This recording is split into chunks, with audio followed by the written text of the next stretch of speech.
Hello, hi, how are you? Good, thank you. Hi, Hello, Maiden. Aidan. I'm Lovely, Marla. Marla. Lovely to meet you. Well, hi, my name is Zing Shepard. Hello, my name's Nick. Hello, Nick. Nice to meet you. So, where are you well, from? I am actually from Poland. I was born in Poland, Right. and I've been through two concentration camps and a ghetto and in hiding and living as a Christian.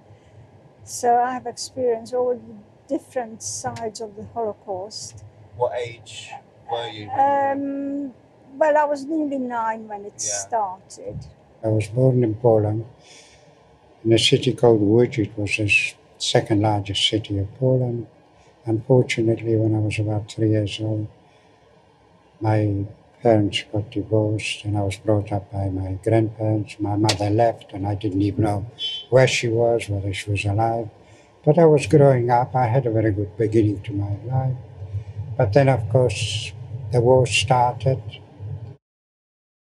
Within a very short time, we went into a ghetto, and we had one single room after having a nice apartment. We finished up, my grandparents and I, one single room. There were nothing. You couldn't have any water. Within 6 weeks, the whole of Poland was occupied by German troops. The day they came into our city, everything changed. First of all, no Jewish child was allowed to go to school, no Jewish teacher was allowed to teach in a Jewish school or any other school. Lawyers, accountants, engineers, doctors, they weren't allowed to practice their professions. When you were that young, did you understand what was going on? Not really. I couldn't. How could anybody understand? Yeah, of course. Even the grown-ups couldn't understand why. But we soon found out. Sure. My town in Poland had the first ghetto in Poland. So by the war started on the 1st of September 1939. And by the 1st of November 1939, we had already been forced out of our homes and into the ghetto, behind the ghetto walls. In November, they said every Jew living in Łódź will have to go to a designated area, which was the poorest area of town. And there was a big problem because there wasn't enough room for us there to live a normal life.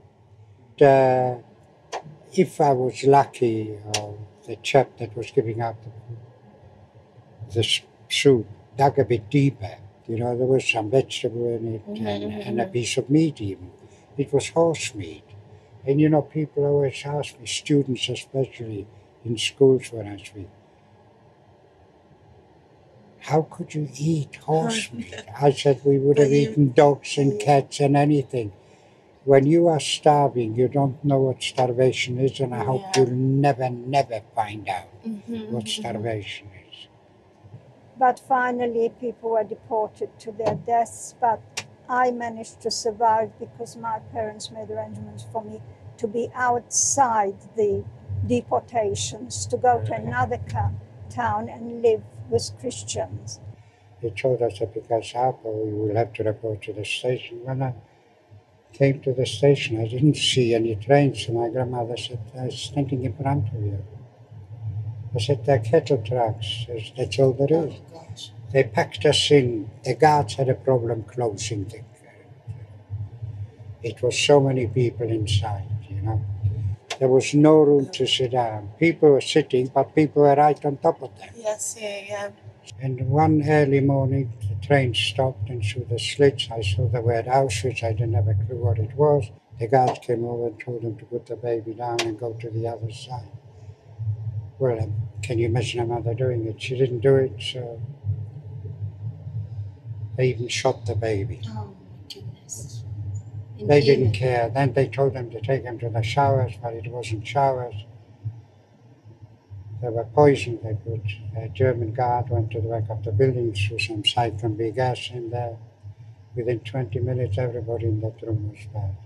And I asked myself the question, how can a human being during that daytime, in the evening, sit down with his wife and children knowing what he did during the day. You know, I can never find an answer, because there is no answer.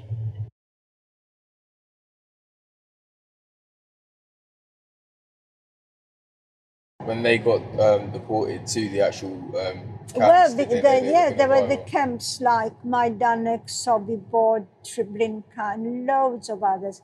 They were just death camps. People were sent there, and they were killed on the spot. First, it took a little while. It took as long as it took them to get them all undressed, to get them to undress themselves, to strip them of everything they brought, hoping that they brought some valuable things as well.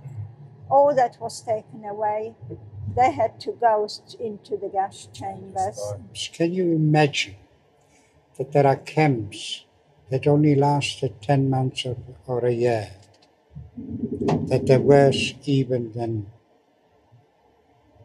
Auschwitz-Birkenau? Just because they were so short time. They were absolutely. Yes. They were 10 months or a year, you know, and places like Treblinka, Majdanek, Chelmno, Sobibor, Belzec. Only 2 people survived.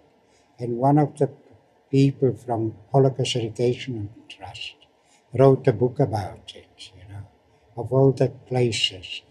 Not so much Auschwitz, but all the other The places. smaller places that people don't They know asked about. it, no. Yeah. And even if you go there now already they've got built some stones to tell them who they are, what happened here. But otherwise, you go in, you think it's a park, grass and trees and everything. And from then on, I was in all different camps. Like I said, in Stuttgart, then in Stolp, in Pomerania, and another one, Unfortunately, I got ill, I needed water, I don't know how I survived anyway. Every concentration camp, extermination camp, labor camp was dissolved, went on a death march. Why was it called death march? You had to walk. If you fell, they shoot you. If you said you can't walk, they shoot you. Oh my goodness. So you had 2 choices, either die or live. So On walk. my friends helped me. I don't know how we managed to come to a place, to a German port. There were 3 ships, and they said, you're going on to one. We stayed there, waiting to go on the ships. All of a sudden, the planes came over and they started bombing. One bomb hit the boat. We didn't see flames. We saw smoke coming out, but they were jumping off the boat, most of them to their deaths, carried on for a while. Eventually, they stopped, and we were sitting waiting. Then, all of a sudden, they started doing it again, screaming and shouting and waving things we couldn't understand, till somebody said, look around you, you're surrounded by British tanks. That was 3rd of May 1945. Wow. That I was liberated by the British Army. I crawled over to My goodness. I was liberated by the British. And that's one thing, when I talk about the liberation and my own situation within it, one of the most important things for me is to tell people how wonderful the British forces were when we were being released. How, after years of suffering and being treated like cattle. Yeah, we weren't treated like human beings. Suddenly, these angels arrived, and we were people again. They were talking to us. They really made such an effort to try and save life. But you probably know that. Well, most people it was too late. Yeah. Do you think if it was another 3 months or something like They would have all been gone. It's a place where you didn't have to kill people. You just put them in there and they died. Yeah. Because there was so much Disease, and there's no food in the end. And it was all just horrific. Hellhole, Yeah. So, and this is something that there's few of us survivors who are trying very hard to show what happens when a civilization breaks down and when a despot rules.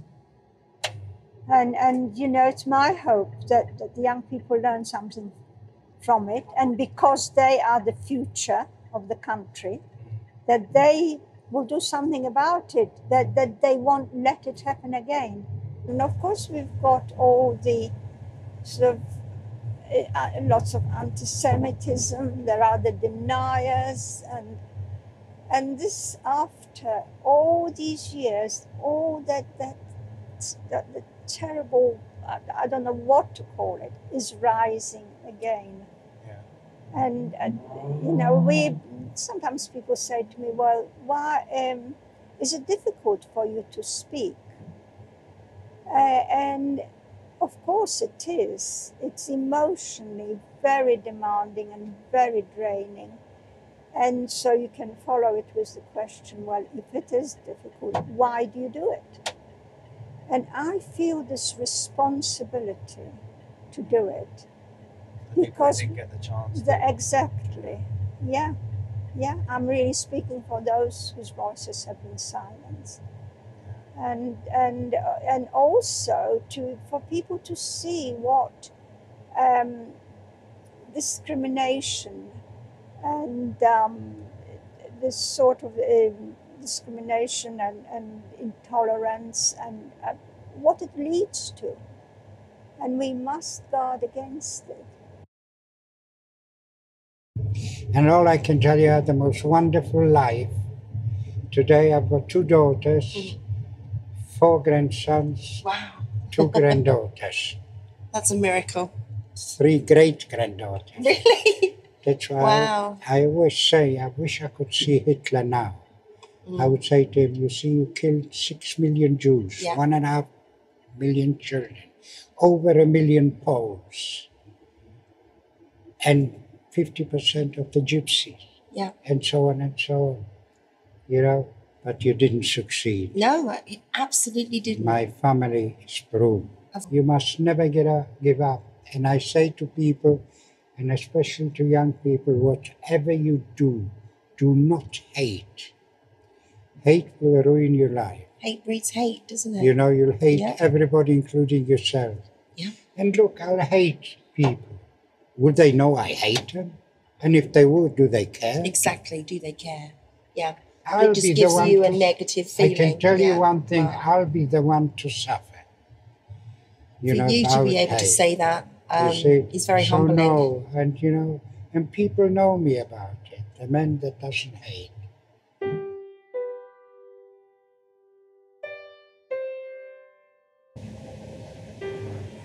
Thank you very much for spending your time to meet me.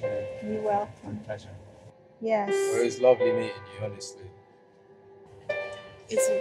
Thank you so much. Not at all. It's been a pleasure meeting.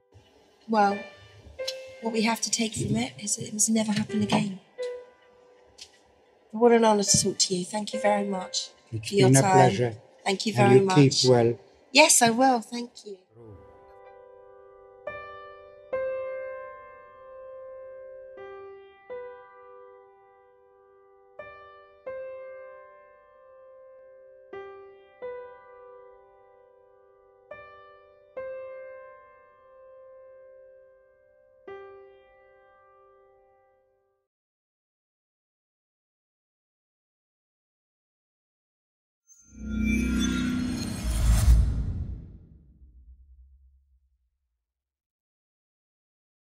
To stay up to date with the latest JCV content, if you're on YouTube, click subscribe below the video and the alarm bell. And if you're on Facebook, click the like button, and under following, click see first.